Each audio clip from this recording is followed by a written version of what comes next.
Hello everyone, আমার ছোটখাটো new mini ব্লগে তোমাদের জানাই স্বাগত। একটা জেঠু মারা গেছিল, তাই আজকে ছিল কামান। আমরা বাইরেই বসেছিলাম, তারপর মাহি আমাদের বাড়ি এসে ফ্রুটি তারপর লেবু খেয়ে, আর ও এখন ভীষণ দুষ্টু হয়েছে। তারপর দেখো বোনের সাথে খেলা করছিল, আর আমাদের 9:30টার সময় কামান হয়ে গেছিল। তারপর আমি স্নান টান করে এখন যাচ্ছি টিউশন, 1টার সময় টিউশন আছে। তো দেখো বহরমপুর স্টেশনে নেমে পড়লাম, তারপর টোটোতে উঠে চলে আসলাম টিউশন।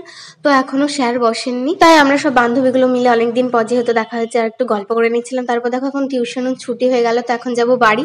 আর আমাদের ছুটি হয়েছিল 4টের সময়, আমাদের ট্রেন আছে 5:30টার সময়। তো আমরা টিউশন থেকে হাঁটতে হাঁটতেই আসলাম। তারপর দেখো এখানে ভিডিও করতে করতে না আমি জাস্ট পড়েই যাচ্ছিলাম। আর আজকে সকাল থেকে কিচ্ছু খেয়ে আসিনি, যেহেতু আজকে কামান ছিল। স্নান টান করে জাস্ট চিড়ে খেয়েই চলে এসেছিলাম। তো আজকে সারাদিন ভাত টাত কিছুই খাইনি। 5:30টায় ট্রেন, 1.5 ঘন্টা অপেক্ষার পর ট্রেন চলে আসলো। তো দেখো এখন বাড়ি চলে এসেছে। আর দেখো কত কুল নিয়ে এসেছিল মা মামার বাড়ি থেকে। আর মাহির অবস্থা দেখো এখন কামানের পর, তাই তোমাদের দেখিয়ে দিলাম, এখনো টাকলু হয়ে গেছে।